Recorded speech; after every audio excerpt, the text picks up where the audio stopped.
sections of their chapter, and I'll leave you to introduce what the subject is, what aspect of justice it is for you. So Julie and Helen, please welcome them to tell us their 10-minute tale. Hello, I'm Helen, and Julie is going to pretend to be a theologian called Philip Powell. So she's masquerading as Philip Powell. Who is a theologian with Tearfund and has got all sorts of amazing letters after his name. I have no letters after my name at all, but I am a troublesome priest, one who happens to have got themselves arrested, and there's plenty of us around. So I was asked to think about the eco-justice chapter in this book, which is fabulous, and that brought me into contact with Red Letter Christians, who are also fabulous. What an amazing group they are. And there's a whole section on eco-justice in which 3 stories are told. And I'm not going to tell any of them because I'm not the author, they're not my stories. You have to buy the book if you want to read the stories. But they are as follows.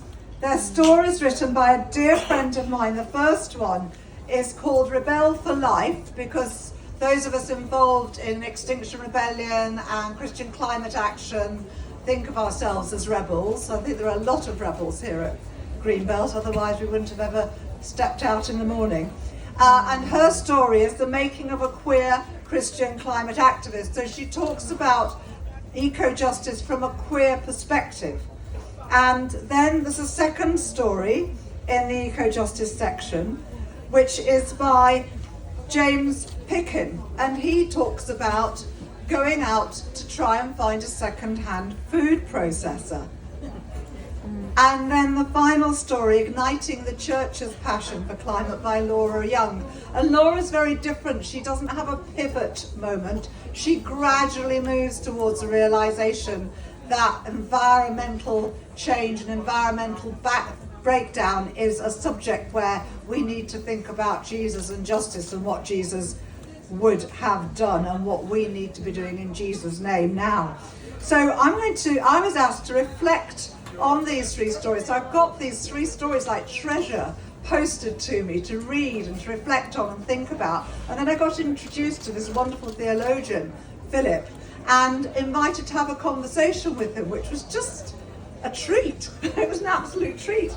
And during the conversation, which was on Zoom, his little girl came in, and that provoked a slight kind of change in the tenor of our conversation, but took us somewhere interesting. So I want to invite Julie to be Philip in this conversation with me, which came out of our reflections on the stories.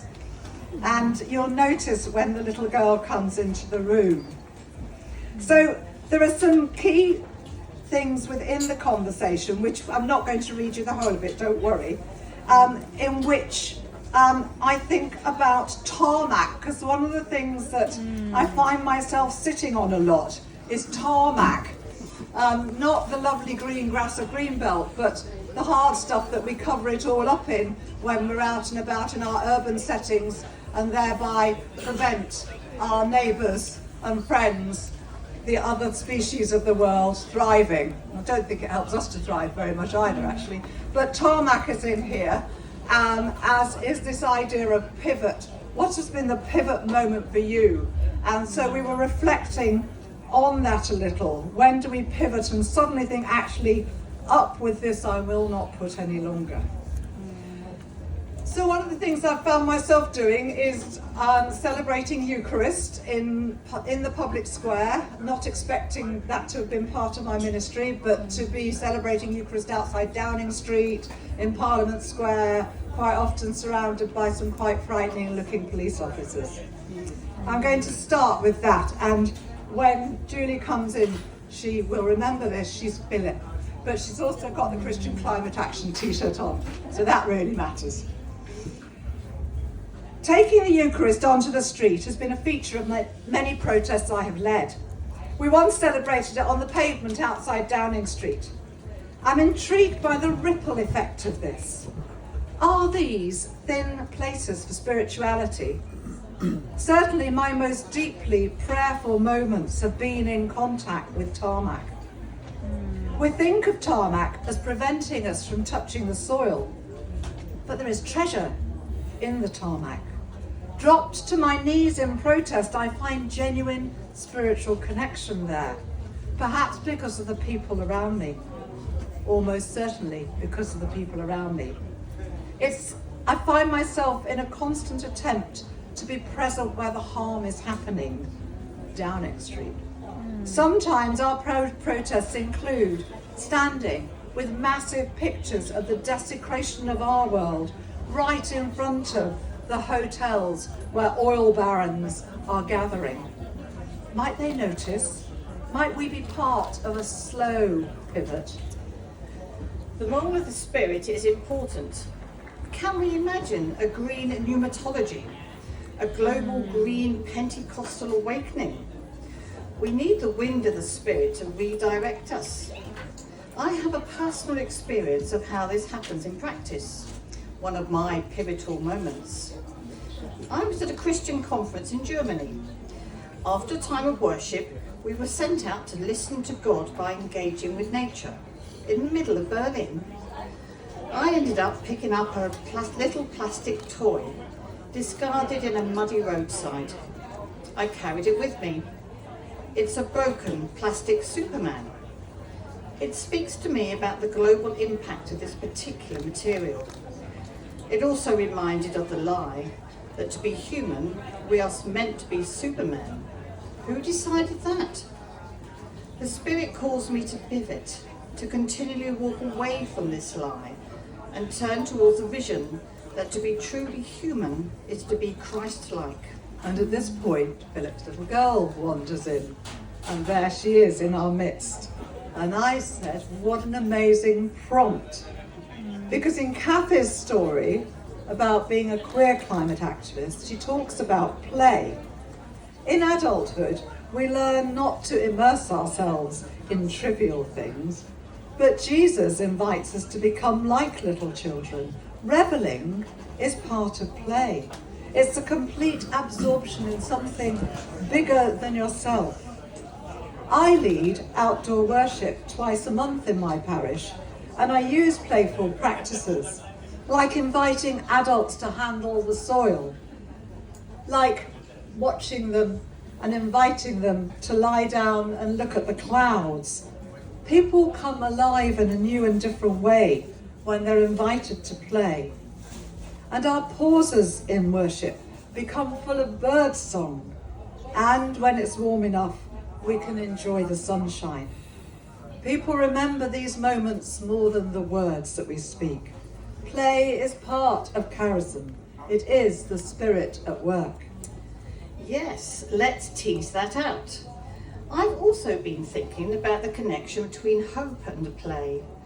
Despair robs us of our ability to live out the richness of who God is. Where the Spirit of the Lord is, there is play. And this got me thinking that alongside the difficult and risky acts of protest that I have been involved in, Extinction Rebellion also uses play, like mopping the outside of banks to protest dirty money from fossil fuels. And we use street theatre, as we did on Palm Sunday, overturning expectations and energising the crowds. And then I looked at this little girl who'd walked into the interview, and I thought about what I knew, excuse me, I've gone off piece of it here, what I know about Winnicott and the maternal gaze. And I thought about how the maternal gaze allows a child to feel safe, to take those first courageous steps, to know that they are loved. Maternal gaze invites us to connect, to find our sense of self in a complex world, to let us know that we are loved beyond all measure. And this is the love of God that can embolden us like a small child to step out into new places and new actions. And watching the little girl, Philip's daughter, experience that through her acceptance in the space we were inhabiting in this interview, got me thinking down that route. And Philip's response. There is something prophetic about despair. It's better than being indifferent. As Jürgen Moltmann says, God is the joy and anguish of my soul. Christian despair includes honouring the anger we feel towards injustice. There is no mechanism or technique to lift us out of despair. We fall on our face before the cross of Christ. We do this in community. When we feel despair, find a group of people who are also feeling vulnerable, who know us in our brokenness and still want to join with us. And that was where that had come out of thinking the hopefulness of childhood. And when do we lose that hopefulness and how do we regain it? And my lovely friend Ruth here, who's also in Christian Climate Action, we've just been sitting outside in the sunshine, said to me, I come because of the love. I come because of the love. And that's what keeps me going. And Jarrell, just now speaking about James Baldwin, spoke about the fourth aspect that Baldwin didn't speak about, being prayer. And we pray on the streets, and the prayer is where we can imagine a new world. So I ended with a very recent account of protest and trying to do the red letter Christian thing in the right place at the right time. But I also brought into the conversation Joanna Mace's work on active hope, which is written, of course, from a Buddhist perspective, but it resonates with all that business about carrying the dirt of despair in your pocket, which is a phrase that James Pilkin in his story in this book uses. Carrying the dirt of despair in your pocket, holding it there, remembering it, but not letting it spill out of your pocket and overtake your life. So it's about building authentic community, we thought, which is what Red Letter Christians does, which is what Christian Climate Action does, which is what Greenbelt does. And I then remembered that we'd done very recently, just before this action, a final thing, which is, sorry, you caught me, but I just want to do this final bit, is that right?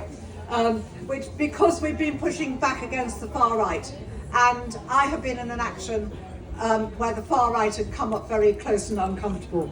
So we were attacked by some fascists on the streets of London after a Palestine action. And I wondered about how we would cope with that, and felt that they didn't have the level of community, obviously, based in love that we have. And I imagined then what the early church felt like, pushing back against real hatred. They put themselves in danger to proclaim the good news.